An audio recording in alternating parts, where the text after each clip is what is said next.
Olá, muito bom dia para quem é do dia, boa tarde para quem é da tarde, boa noite para quem é da noite. Eu sou o Fábio Naza, apresentador da série Apometria Porque Sim, Apometria Porque Não e da série Apometria Estudo de Casos. Voltamos com mais um case de sucesso ou insucesso junto à tratativa apométrica. Case de hoje intitulado Maldição na Apometria.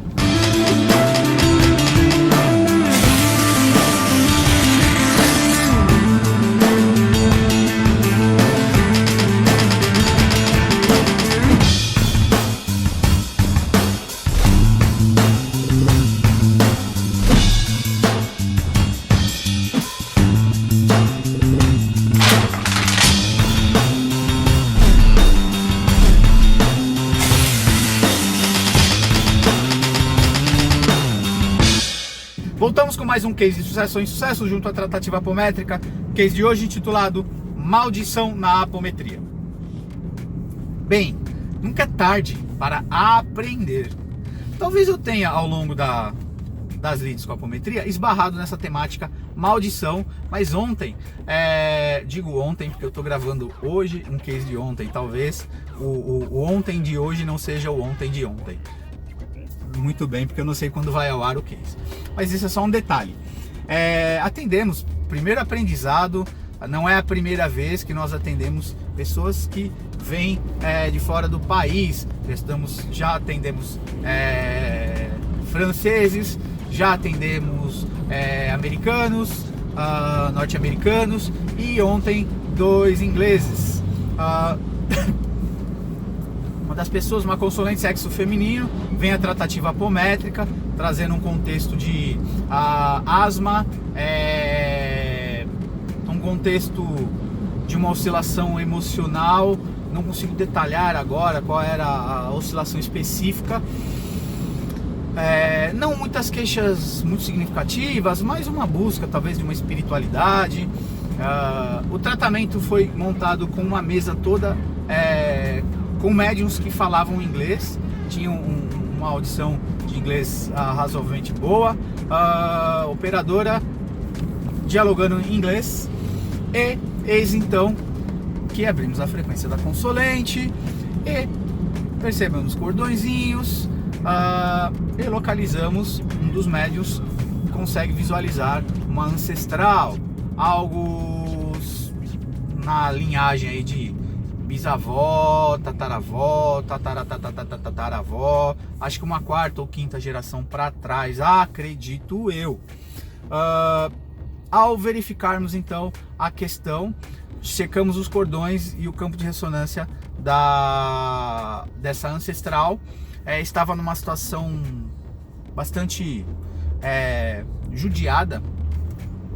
Percebemos um quadro de um histórico de uma parteira de época que não era uma parteira ruim, mas péssima essa colocação, boa ou ruim, uma parteira que praticava abortos consentidos, mas culturalmente e socialmente na época, quando a criança nascia male menos mezza mezza é na Itália, né? Mas era na Inglaterra, a criança era descartada e os fetos e as crianças natimortas ou quase natimortas eram descartadas no rio Tamisa.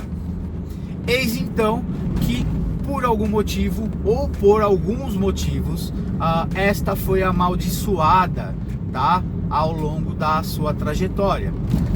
Não havia um vínculo de cobrança dos fetos para com a avó, né, a ancestral desencarnada, que não era literalmente a avó, mas havia uma ressonância aí do verbo maldição. E este contexto ressonava por uma linhagem ancestral na ponta física. A conta não era da ponta física, de certa forma, mas havia uma reverberação de um amaldiçoamento. Trouxemos uma quebra desse padrão D, a entidade veio em terra seus 7 catacumbas para perguntar se a consolente estava disposta a essa quebra de um, vamos chamar, pacto, pacto familiar, mais ou menos isso. A gente pode pegar uma leitura aí da constelação familiar, e aí isso me obrigou no sentido da curiosidade. Como funciona a questão das maldições? Elas existem porque vivenciamos isso na prática, no atendimento. Mas qual é como que isso aciona? E aí, pesquisando no Pai Google de Aruanda e no YouTube, algumas pessoas que já abordaram o contexto e depois confirmando as informações por outras vias. Maldição funciona da seguinte forma: o verbo falar, para quem estuda magia, tem um poder no espaço-tempo. Ele vai gerar uma onda vibratória, um comando, ele vai acionar egrégoras, dependendo do emissor do verbo, tendo uma potência mental, sendo consciente ou não, tendo uma potência magística, sendo consciente ou não, tendo um magnetismo potente, sendo consciente ou não, emite ao verbalizar a maldição. Eu te amaldiçoo, que tua família toda pereça ao longo da eternidade. Eu te mando para PQP e blá blá blá, tá? É um comando verbal que vai produzir um quantum de energia naquele espaço-tempo da ancestral. Este quantum de energia vai atingir o endereço vibratório, a ancestral, e vai acumular no seu campo energético e fazendo com que esta tenha aí, talvez, outras mazelas, coincidentemente ou não, em função da maldição ou em função de outros fatores. Se o receptor, tá, da maldição, acreditando, dando empoderamento, a família, o coletivo, criando correntes mentais autoinduzidas, acreditando naquele contexto, vai retroalimentar essa egrégora densa, essas formas de pensamento, essa magia vibrada, ainda consciente ou inconsciente, chamada maldição, fazendo com que esse negócio aumente. Círculo vicioso, círculo vicioso, círculo vicioso. Isso, se nós temos, muitas vezes, né, enquanto encarnados, contato com a bisavó, com a avó, tá? Com a mãe. E isso pode ser transmitido. Olha, a minha vida tá ruim porque eu fui amaldiçoada. Dizem que uma mentira dita mais de 1000 vezes, ela se torna uma verdade, simbolicamente falando. Então você está potencializando aquele contexto negativo a qual você absorveu. Poderia ter sido apenas um dardo mental e verbal, tá? E se você não tivesse dado tanta corda a, tanta força a, isso não estaria ressonando com tanta potência ao seu entorno. E isso vai se transmitindo de geração a geração, podendo duas possibilidades: isso se retroalimentar e potencializar mais e mais e mais, e a maldição não se quebra.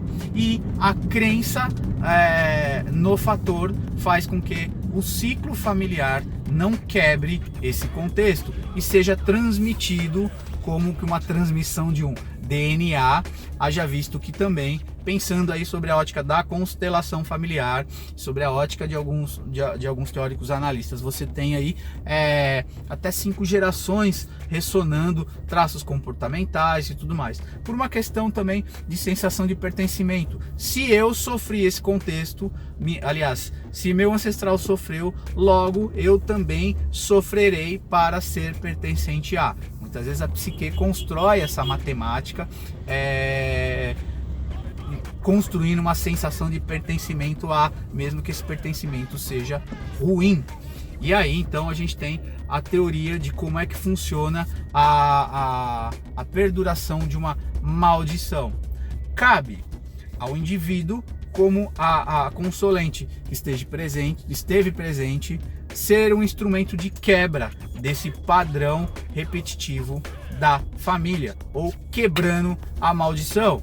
Claro que utilizamos de recursos magísticos de uma entidade para também trabalhar esse contexto, como a apometria tem a possibilidade de fazer o deslocamento no espaço-tempo, facilita muitas vezes tentar dissolver o conteúdo lá na fonte, trazer para o espaço presente e diluí-lo, tá? Quebrando o ciclo de amaldiçoamento. Claro que o consulente também muitas vezes tem que mudar o seu padrão mental, a sua crença, e talvez exercer um esforço, tá? Até hercúleo. Se durante 4, 5, 10, 20 gerações essa bolha de energia, essa egrégora que a própria família absorveu, essa energia, formou-se uma egrégora e ela se sustenta por longa data, talvez haja um esforço agora para desintegrar esse campo energético. Basicamente é isso, temos aí a explicação do amaldiçoamento, dito também por alguns chamado de quebra de contrato kármico. Quebra de contrato kármico não é, as pessoas não estudam a terminologia, colocam tudo no balaio e tem muita gente vendendo isso. Venha fazer uma terapia XPTO de quebra de contrato kármico, no sentido de eliminar os chamados karmas, débitos que os indivíduos possuem. Eu coloco karmas entre aspas porque karma tem a ver com ciclo, tá? Quebra de contrato kármico é quebra de maldição, de ciclo, tá? Nesse sentido negativo que nós narramos aqui. Este é o nome moderno de desamaldiçoamento, ou chamado então de quebra de contrato kármico. Saibam diferenciar as coisas para que você também não caia em roubada. Um monte de charlatão por aí, ou de pessoas que não entendem o contexto. Eu sou de uma máxima que chegou uma questão nova, vamos estudar, vamos pesquisar, vamos interpretar, triangular com o mundo encarnado, com literatura, com internet, selecionar direitinho as fontes, levar para a espiritualidade e é isso, minha gente.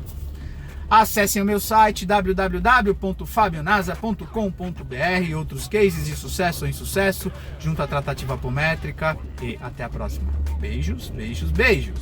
Compartilhem, divulguem, critiquem, elogiem. Beijos.